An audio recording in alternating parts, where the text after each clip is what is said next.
Voilà, et bien j'espère que le déjeuner buffet fut bon et que vous avez pu vous rassasier et vous remettre des nombreux sujets dont on a parlé ce matin, notamment à travers cette table ronde entre le représentant de la CGPME et puis donc les deux représentants de PME qui ont pu nous faire avancer sur leurs problématiques, évidemment, de la révolution numérique, de la transition, appelez ça comme vous voudrez, de la transformation numérique. Alors, nous allons poursuivre notre programme qui sera toujours aussi dense. Nous parlerons dans une petite heure notamment du rôle des commerciaux et comment une entreprise doit être agile pour réussir sa transformation numérique. Nous serons également avec la BPI, la Banque publique d'investissement, qui propose toute une palette de prêts notamment et de produits pour vous accompagner dans la transformation numérique. Mais tout de suite, j'ai le plaisir d'accueillir Francis Morel, qui est le PDG du groupe Les Échos. Venez me rejoindre, mon cher Francis, car nous allons parler d'un titre précurseur dans la digitalisation, comme il est écrit. Et ce qui a semblé intéressant dans l'établissement donc, de ce programme, c'est de voir avec Les Échos dans un secteur a priori aussi conservateur que la presse, qui perd pas mal d'argent ou qui en a pas mal perdu et qui aurait pu être complètement désintégré par le numérique, eh bien, comment vous avez su vous mettre en ordre de bataille? Vous avez eu des responsabilités nombreuses au syndicat professionnel, par exemple, de la presse quotidienne, de la presse nationale. Comment vous avez su vous mettre en ordre de bataille pour réussir à monétiser votre offre en digital? Et semble-t-il, ça marche, parce que je le disais, vous êtes probablement aujourd'hui le groupe le plus avancé en la matière. Alors, juste une petite présentation très rapidement. Saviez-vous que Francis Morel avait commencé sa carrière chez Dossi? Eh bien non, moi je ne le savais pas, mais vous voyez, grâce à Internet, grâce au digital, maintenant je le sais, plus rien ne m'est étranger de vous. Il a commencé chez Dossi, et moi j'aime bien le secteur des coopératives agricoles parce que je travaille pas mal pour eux. Et ben vous voyez, ça m'a amusé parce que Dossi, c'était une marque commerciale très forte d'un groupe coopératif français. Dossi est le petit lapin qui était très connu pour ceux qui ont connu le petit lapin en termes de marketing. Absolument. Il y avait Dossi. Et puis après, il est rentré chez H. Enfin, vous avez eu un parcours tellement riche, c'est très intéressant. Il y a eu entre autres Hachette Filipaki, où là, vous avez montré votre talent de commercial, en quelque sorte, en éditant des encyclopédies en fascicules. Souvenez-vous, c'était le début des années 80, et c'était le début de la diversification, en quelque sorte, d'une presse qui ne se vendait plus ou mal, et on ne parlait pas encore de digital, mais on faisait déjà de la diversification, et c'était donc à travers ces fascicules, des encyclopédies en fascicules. Il y en avait même un sur l'harmonie du couple, par exemple, qui était un tabac. Vous voyez, qui l'eût cru? Eh bien si, vous voyez, c'était Hachette Filipaki. Ensuite, les éditions mondiales, où j'étais moi jeune journaliste, donc vous ne me fréquentiez pas, mais moi je tentais parfois de vous côtoyer dans les ascenseurs. Les éditions mondiales, vous avez fait d'ailleurs du bon boulot, paraît-il. Vous avez été gérant des NMPP, la presse parisienne, la messagerie presse parisienne, ça c'est un autre boulot, il fallait se frotter au syndicat et à un système pour le coup qui alors, s'il y avait eu la numérisation à l'époque, est-ce qu'on aurait dit des NMPP, comment ça aurait explosé en numérisation? Après, donc syndicat de la presse quotidienne nationale, le Figaro, longtemps chez Hersant. Le Figaro, vous avez été un des tout premiers à lancer l'offre digitale. Vous avez aussi lancé ce qu'on appelle le kiosque numérique, qui était une alternative aux ambitions de Google dans la presse online. Et c'est vrai que ça a été quelque chose qui avait été assez salué. Et en plus, il avait mutualisé en quelque sorte les forces de quelques grands titres de la presse. Et puis donc, Les Échos depuis 2011, c'est ça? Ai-je bien tout dit? Absolument. Absolument. Merci. Alors, il vous reste 20 minutes. Et puis après, on aura quelques questions. Je sais qu'après, vous devez filer pour nous dire un peu quelle est, selon vous, la clé du succès dans la réussite des Échos dans la digitalisation, donc les Échos qui ont fait leur transformation numérique. Merci. D'abord, je suis impressionné d'être ici, de tout ce qui vient d'être dit. Je vais essayer de ne pas vous décevoir. Intervenir à 13h30, je trouve que c'est le moment le plus difficile. Je vous remercie d'être là parce qu'en général, soit on est encore en train de déjeuner, soit on dort pour digérer. C'est pour ça que je parlais du buffet au début, vous voyez. Donc je vais essayer d'être court, d'être intéressant, mais d'être surtout court effectivement pour pouvoir passer la parole à la salle et qu'on ait un échange entre nous, ce qui me semblerait le plus intéressant. Alors rapidement, déjà pour brosser le tableau, les Échos, c'est quoi dans le domaine du numérique? 30% de notre diffusion est faite purement en numérique et en vente mixte, c'est-à-dire abonnement papier et numérique lorsque les deux sont liés, c'est plus de 75% de notre diffusion. Aujourd'hui, on a fait des études, 78% de nos lecteurs rentrent dans les Échos chaque jour par le numérique. Avant même ceux qui sont abonnés au papier. Donc, en fait, leur premier contact, c'est avec le numérique. Et au total, c'est 32% de notre chiffre d'affaires que nous faisons dans le numérique, avec évidemment sur le numérique un résultat positif, mais on pourra en parler tout à l'heure. Alors, avant de rentrer dans le détail, juste quelques informations qui vont vous sembler des banalités. C'est évident que ce qui est important dans cette mutation numérique dont on parle tant, c'est à mon avis deux choses. D'une part, c'est une extension de notre activité et l'ouverture de nouveaux marchés. Et deuxièmement, c'est dans nos marchés traditionnels, avec nos produits traditionnels, de nouvelles possibilités qui nous sont offertes. Bon, c'est évident, je vais l'illustrer très rapidement. Nouveaux marchés. Si je prends l'exemple tant du Figaro, que j'ai dirigé pendant 7 ans jusqu'en 2011, que des Échos maintenant, on s'aperçoit que le public du numérique est toujours en partie constitué d'un public un peu plus large que le public habituel. Si je prends l'exemple du Figaro, on voyait bien que, par exemple, c'était un public plus jeune et, je peux me permettre, moins politiquement orienté. Les Échos, c'est pas péjoratif du tout, hein, c'est un fait. Les Échos, de la même façon, on voit qu'on entre plus sur le côté profession libérale et PME par l'intermédiaire du numérique. Donc à chaque fois, une extension de nos marchés. Et puis bien entendu, c'est sur nos produits traditionnels une richesse qui nous est apportée, qui est exceptionnelle. Là aussi, je ne vais pas m'étendre. C'est la possibilité, vous avez besoin d'une information, vous ressortez immédiatement tout ce qui a été publié par un journal sur l'information. Et puis on a en permanence l'actualité de l'instant qui tombe.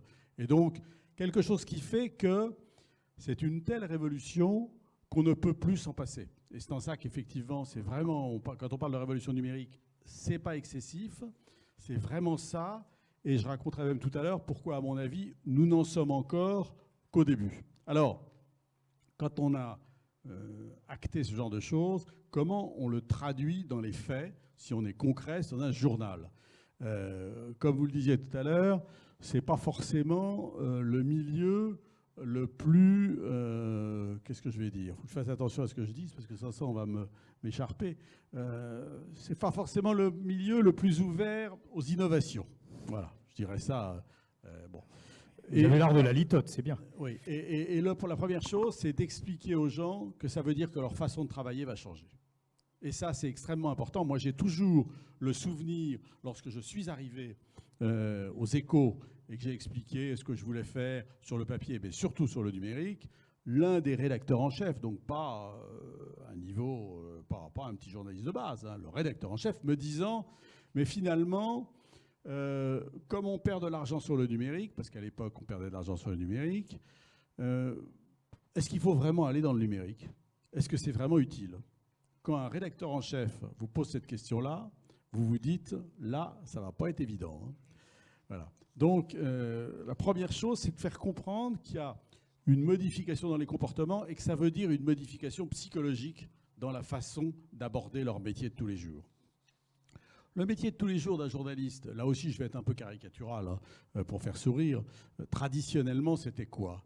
Un journaliste, il arrivait au journal vers 9h, 9h30, il lisait les journaux, il allait à la conf de 10h, à 11h il sortait, il passait quelques coups de fil, il bavardait avec ses collègues, il allait déjeuner, il revenait à 15h, il se mettait pour faire son papier, il le donnait à son rédacteur en chef vers 17h, il voyait avec le secrétaire de rédaction comment il était mis en page, le titre, et puis à 19h, il était rentré chez lui. C'est un peu caricatural, hein.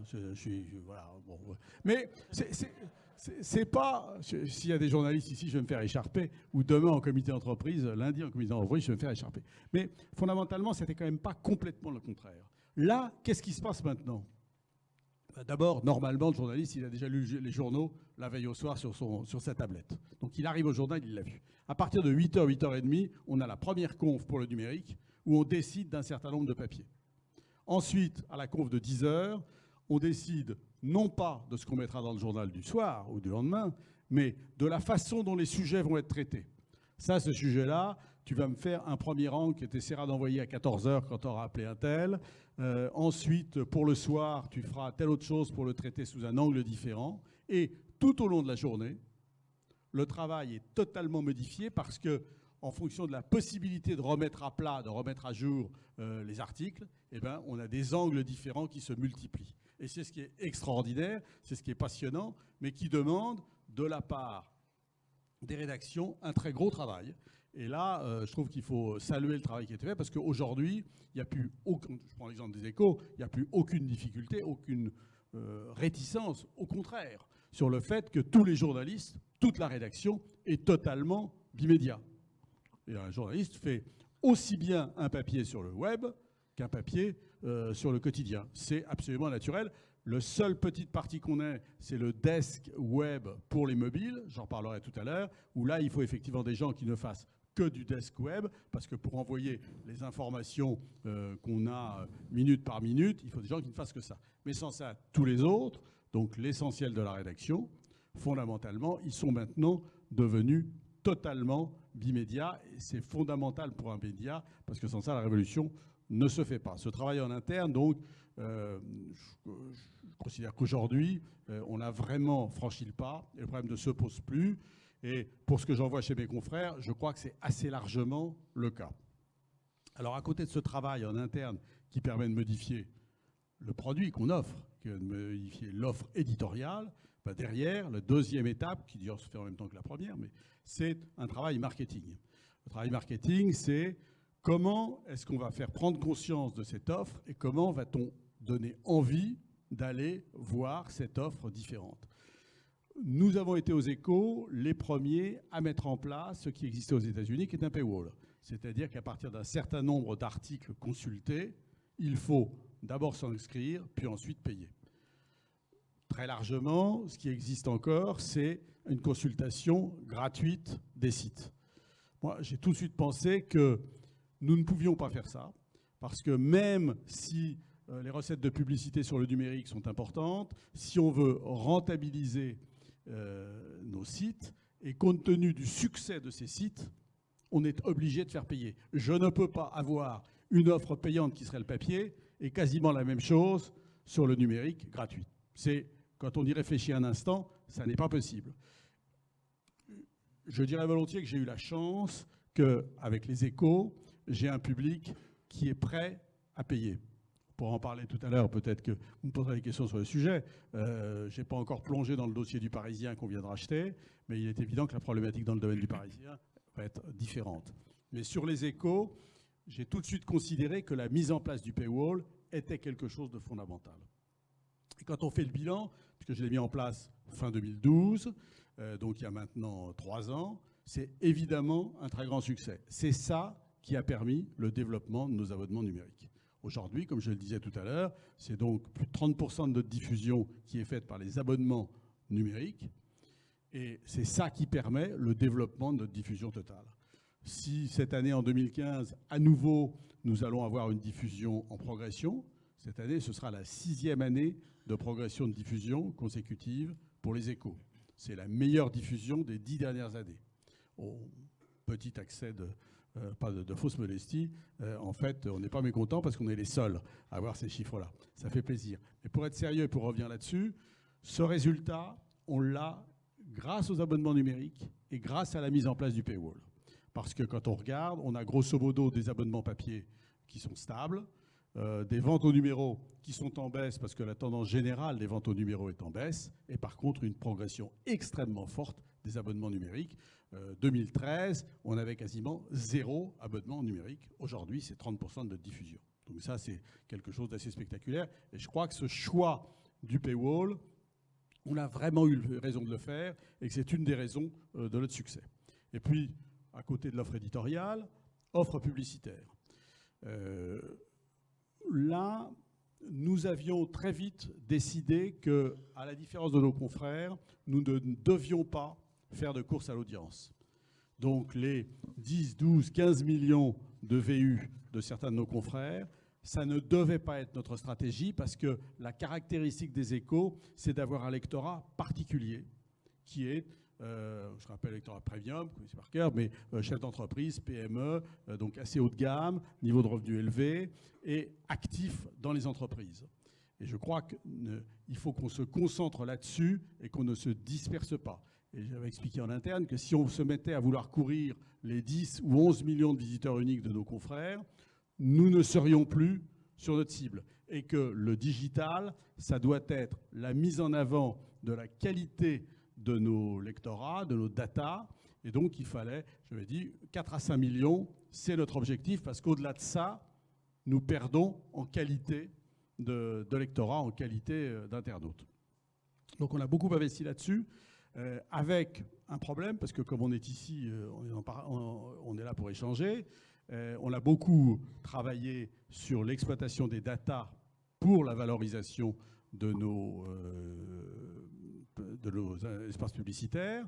Cela étant, on est quand même sur un marché où, je ne sais pas s'il y a dans la salle des agences médias, même si on parle beaucoup de la qualité de nos data, on nous oppose souvent également des chiffres quantitatifs. Et en particulier, tout le développement du RTB, eh ben ça nous met très clairement face à d'autres qui bradent beaucoup plus que nous et qui nous amènent à dévaloriser nos espaces publicitaires. Et là, il y a un vrai problème. Moi, j'essaye de me battre pour expliquer que le programmatique, ça n'est pas uniquement le RTB. Et que le RTB, à la limite, c'est une... Je pourrais en parler pendant des heures, donc je ne vais pas le faire, parce que sans ça, vous n'allez pas pouvoir me poser de questions.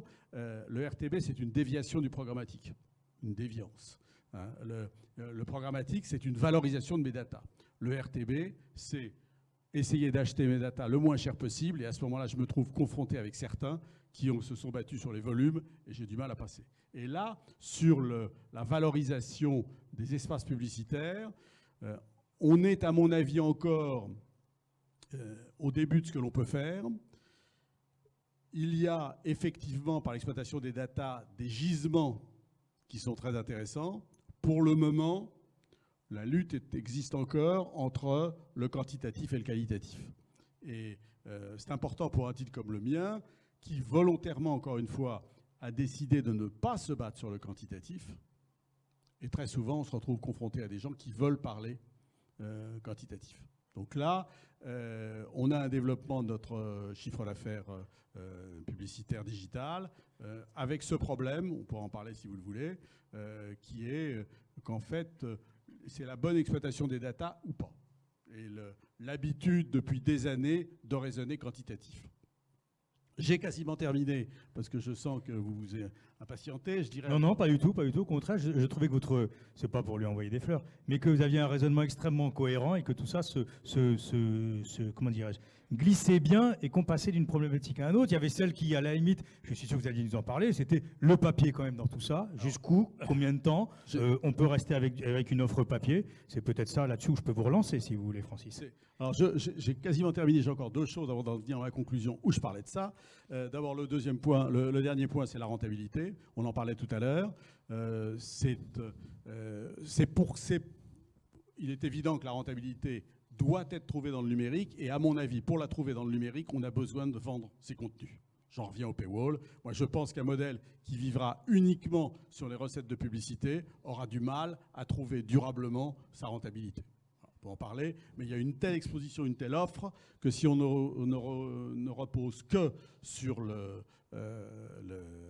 publicité, on aura du mal. Et nous avons trouvé ça parce que nous avons en quelque sorte deux jambes. Comme je dis toujours, nous avons la chance d'avoir deux jambes, une qui s'appelle publicité, l'autre qui s'appelle les contenus payants. Il faut exploiter les deux jambes et pas être boiteux. Dernier point avant d'en venir à la conclusion, ce qui est important chez nous, c'est que vous savez qu'on a dans les Échos toute une partie diversification, c'est-à-dire hors médias, qui sont des salons, des conférences. Et dans ce domaine également, on s'est lancé dans une digitalisation déterminée, avec par exemple des salons. On a le salon de la franchise qui n'existe que sur Internet. Et on a une activité du publishing, qui est bien connue ici, les éco-publishing, qui historiquement faisait des publications pour les experts comptables qui les envoyaient à leurs clients. On gère de plus en plus les sites Internet de nos clients. Et c'est nous qui nous occupons du développement de ces sites. et là c'est important, sur cette activité diversification également, d'avoir la même obsession du développement numérique. Je vais vous passer la parole. Je dirais simplement 2 choses pour terminer. La première, c'est qu'à mon avis, nous ne sommes qu'à la fin de la première étape de la mutation numérique, car je crois que l'arrivée des téléphones, c'est une deuxième révolution numérique. C'est une deuxième révolution numérique parce que c'est encore plus important, parce qu'on ne se sépare plus de son téléphone. Hein. Vous avez tous, je vous remercie d'ailleurs, parce que en général, au bout de 5 minutes, les gens n'écoutent plus, ils sont sur leur téléphone à répondre ou à regarder. Là, j'ai l'impression que vous ne l'avez pas encore fait. Merci. Mais le téléphone, c'est une telle richesse supplémentaire que c'est une nouvelle mutation, une nouvelle révolution numérique. Et ça, c'est un énorme problème pour nous, parce que, compte tenu de cette richesse, oui, évidemment, nous devons y être présents. Cela étant, les recettes sur le mobile sont extrêmement faibles, pour ne pas dire nulles. Et ça, c'est un vrai problème pour un média. Nous devons y aller, nous devons investir. Pour le moment, nous n'avons pas trouvé les recettes. Alors, ce qui me console, c'est qu'en fait, quand on a démarré l'Internet, c'est-à-dire dans les années 2002, 2003, 2004, on ne savait pas très bien comment on rentabilisait le digital à cette époque. Et puis ensuite, on l'a trouvé. Moi, ce que je pense, c'est que quand un média se développe, on trouve toujours les moyens de le rentabiliser. Voilà. Ce qui me semble passionnant dans le numérique, et j'ai terminé, c'est que c'est une aventure extraordinaire qui arrive. Ce que je dis toujours en interne, aux gens qui sont quand même parfois un peu inquiets, parce que c'est vrai que le nombre d'inconnus dans le numérique, c'est assez impressionnant. Je leur dis, mais non, n'ayez pas peur. On a au contraire la chance de voir une nouvelle aventure et d'être aux manettes au moment où cette aventure démarre. C'est passionnant, c'est extraordinaire. N'ayons pas peur. La peur n'évite pas le danger, hein, mais il faut avancer. Et je pense que il faut se jeter au contraire dans le numérique de façon très déterminée. C'est une aventure passionnante. C'est le principe du test and learn, donc il ne faut pas avoir peur de se tromper. Je l'ai dit plusieurs fois, en particulier aux réunions que je fais annuellement. Je suis sûr qu'on va se tromper. Mais je suis sûr que la pire erreur, ce serait de ne pas le faire. Bon. Et en attendant, et je termine comme ça sur la question que vous posée, cela étant à court et moyen terme, personnellement, je pense que le papier va continuer à exister. Voilà. Qu'est-ce que vous appelez le moyen terme? Oui, c'est-à-dire...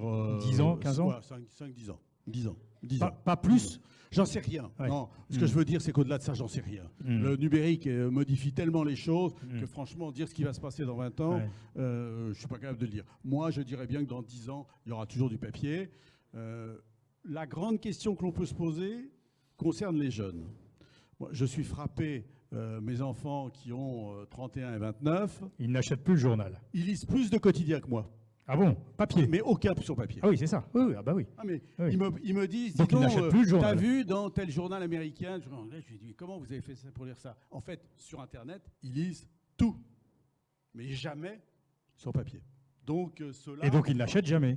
Non, jamais. Bon. Jamais. Donc c'est là on est au cœur effectivement de votre problème de la C'est pour ça que monétisation, je dis qui est un problème immense quand même pour la presse. Au-delà, j'en sais rien. Et en même temps, on a une offre qui est tellement foudroyante évidemment par le numérique aujourd'hui. On peut lire le Shanghai Times instantanément et la Nation argentine de l'autre main. Alors quand même, moi, Francis, avant de passer la parole à la salle, pour voir un peu si votre expérience, quelque part, peut les faire progresser dans leur logique de transformation numérique, moi j'aimerais bien que vous me donniez un chiffre quand même, parce que le numérique, 30% de la diffusion, 32% du chiffre d'affaires. Quel pourcentage du résultat? Vous ne me l'avez pas donné, ça? Oui, alors pourquoi je ne l'ai pas donné? Parce qu'en fait, non mais c'est pas un piège, c'est que c'est compliqué à analyser, parce que dans le résultat, il y a des activités qui perdent de l'argent et des activités qui en gagnent. Mais ce que je peux dire, c'est que le numérique est une des activités qui gagne de l'argent. Le résultat général du groupe, on est autour de plus 1 million. Oui. Bon. Et dans ce plus 1 million, il y a certaines activités qui en perdent significativement et d'autres qui en gagnent. Le digital est une de celles qui en gagne. Et en même temps, la raison pour laquelle je ne veux pas trop donner ça, c'est parce qu'en fait, j'ai dit tout à l'heure que la rédaction, elle était entièrement bimédia. Pour autant, les coûts de ma rédaction, ils sont quasiment essentiellement sur le papier. Et oui. Donc, le résultat du digital, oui. D'ailleurs, quand je présente les résultats à mon actionnaire, je présente le résultat global des échos. Alors, quand Papier même, et digital. Parce que je considère, je vais expliquer que ça n'avait pas de sens de distinguer l'un de l'autre. et la progression attendue sur 1 ou 2 ans, quand même, en termes de chiffre d'affaires du numérique et la rentabilité, on est sur quelle fourchette, vous pensez? Je pense que l'activité numérique, tout compris, Oui. c'est-à-dire avec la diversification dans le numérique, etc., assez vite, on arrivera vers 40-45% de du chiffre d'affaires total. Ah oui. Ouais. Alors, on a beaucoup parlé ce matin des commerciaux, on a beaucoup parlé évidemment des réseaux sociaux, etc. On a beaucoup parlé aussi de la transformation en interne, ce que ça veut dire pour les organisations. Est-ce que vous pensez que l'organisation en interne d'un groupe comme les Échos vers le numérique est terminée, avec des journalistes qui sont quand même incroyablement sous pression, même certains qui estiment que c'est une dévalorisation parce que tout va tellement vite, il y a tellement d'informations, c'est tellement stressant, on a tellement, et c'est pour ça qu'on a ce sentiment qu'on a parfois une information rouleau compresseur qui est totalement uniformisée, standardisée par le web. Est-ce qu'il pourrait y avoir une réaction face à ça? Et puis qu'est-ce que vous faites, vous qui étiez au NMPP, de nos braves syndicats du livre et tout le tout team, qui parfois se mettent en grève, alors de temps en temps, voilà, on n'a pas les Échos, alors là on bascule 100% sur le numérique. Ils ont vraiment perdu la partie, qu'est-ce qu'on peut dire? C'est là où le numérique peut tellement contourner ce genre d'action? Il y a plusieurs choses dans vos questions. D'abord, les syndicats. Quand on regarde les choses, on a quand même beaucoup moins de grèves qu'on en a eu autrefois. Hein. Moi, ça fait donc... il y en a pas mal quand même. Il y en a pas mal quand même. Non, il n'y en a pas tant que ça. Ah oui? Il n'y en a pas tant que ça. Si je prends l'exemple depuis le début de l'année, on a quand même fermé 2 imprimeries, ce qui ne s'était jamais fait. Ouais. Et moyennant quoi, on a eu au total 2 ou 3, je ne me souviens plus très bien, jours de grève. Sans parution, oui. C'est pas grand-chose. Et dire, comme je leur explique tout le temps, c'est vous faites simplement la pire des stupidités et vous tirez une balle dans le pied, parce que ce jour-là, le Oui, ça numérique convertit encore plus de gens vers le numérique. est toujours présent. Donc, voilà. Donc je pense que ça, un plus d'autre, on a des gens qui, en fait, avec qui aujourd'hui on discute et qui comprennent ce genre de choses. Et alors la rédaction, aujourd'hui, vous le disiez, ils sont totalement bimédias. Oui. En même temps, c'est aujourd'hui une pression terrible, parce que la pression de l'info par le net est foudroyante. Oui, c'est une pression, c'est absolument. C'est pour ça qu'il y a toujours des discussions, en particulier sur le desk web dont je parlais tout à l'heure, parce que le desk web qui consiste donc à donner des informations en permanence à la minute, c'est un métier qui est indispensable et qui est assez dur, parce que en plus, un journaliste, il fait un papier, il a le temps de réfléchir, de développer son papier. Le desk web, c'est très court. Eh oui. C'est un métier très prenant, c'est une pression. Oui, bien sûr. C'est une pression qui est très forte. Donc l'organisation du desk web, c'est une question. Sans ça, sur le reste... C'est à peu près achevé, alors. Ouais. Le paywall, le New York Times, un jour ils y allaient, un jour ils y allaient pas. Le Times, je me souviens en Grande-Bretagne, c'était un peu pareil. Et chaque fois, ça faisait des gros titres. Ah, tel titre ose basculer, ou le Wall Street Journal ose basculer dans le paywall. Honnêtement, vous y êtes pour vraiment longtemps. Vous pensez que le modèle est bien trouvé, ou que, d'abord, on peut toujours contourner le paywall. Ça, quand même, c'est une réalité. Et deuxièmement, vous parliez de la pression des annonceurs, etc., qui veulent du quantitatif. Est-ce que vous ne serez pas à un moment dans une contradiction ? Même si, effectivement, vous êtes sur du premium. Bon, en ce qui concerne les Échos, moi je suis sûr que le paywall, c'était la bonne solution, que c'est celle qu'il faut garder, et que dans l'avenir, on va plutôt essayer de resserrer le paywall, et en particulier d'éviter les fuites dont vous parliez tout à l'heure, c'est-à-dire les forbans qui rentrent par des biais ou comme ça existe, je dis ça en plaisantant, on sait bien qu'effectivement, on peut les contourner. On va essayer peu à peu d'éliminer ou d'empêcher ce genre de contournement. Personnellement, en ce qui concerne les Échos, je suis sûr que ça a été une bonne solution et je ne me vois absolument pas en changer. Voilà. Si je dis la vérité, je pense que j'ai pu faire ça parce que j'ai la chance d'être aux Échos, c'est-à-dire d'avoir un lectorat qui est celui des Échos, un lectorat éduqué, à fort pouvoir d'achat, où très souvent en plus, c'est la société qui paye. Mais je n'ai pas dit que c'était des forbans, mais c'est-à-dire que le moteur de recherche, etc., on peut vraiment quasiment tout contourner. Quoi. Voilà, je pourrais dire d'ailleurs, plutôt que dire les forbans, les plus malins.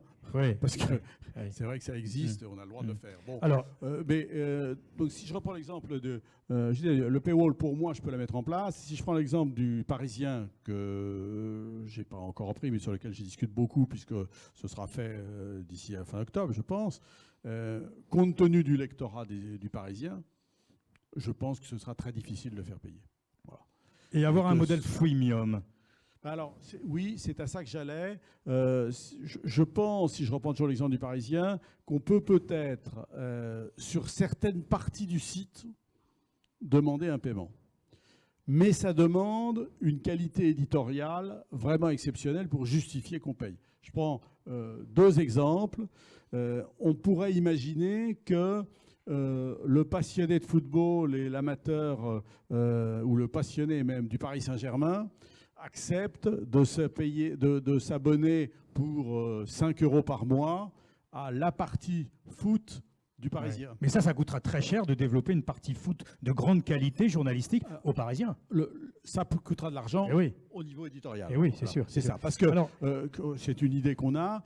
Quand je vois la production actuelle, je pense qu'on n'a pas le niveau de production qui justifie qu'un passionné qui, par définition, comme il est passionné, c'est beaucoup de choses, paye 5 €. Alors, dernière question, parce qu'après, la salle pourra peut-être vous poser quelques questions, et je sais que vous devez filer après. Quand même, sur de monétiser les annonceurs sur le téléphone portable, effectivement, c'est une grande difficulté parce que tout le monde, on appuie sur la petite croix et on zappe aussitôt. Comment faire en sorte qu'effectivement, il puisse y avoir de la publicité qui soit vue sans être intrusive sur le smartphone? Je prends les propositions. Ouais. J'écoute. Voilà. Non, ce que je veux dire... Parce que c'est dur sur un format qu'on a dans la main qui fait 6 cm. On travaille énormément là-dessus, c'est-à-dire sur les formats qu'on pourrait imaginer qui ne seraient pas intrusifs et qui seraient en même temps pour l'annonceur intéressants. Dans les travaux que l'on mène avec Google, puisque c'est qu'on a un certain nombre d'éditeurs du monde entier à travailler avec Google sur un certain nombre de chantiers de réflexion, et l'un des chantiers, c'est le mobile. Comment trouver sur le mobile des expressions publicitaires qui soient intéressantes pour l'annonceur sans être polluantes. Parce que quand on voit le développement des adblocks, on est obligé de se dire que c'est un peu à cause de nous. Parce qu'il y a des formes de publicité qui sont tellement intrusives que logiquement, on a envie d'installer un adblock. C'est pas supportable. Le moment où la vidéo, brusquement, explose en hurlant, pour peu qu'en plus, on soit dans une réunion où on a ouvert son téléphone en se planquant, et là-dessus, démarre, on a tous eu ça. Ouais. Mais Francis, on l'a aussi. On ne sait pas comment la couper parce que la croix n'est pas là. Ouais. Francis, on l'a aussi sur le site web.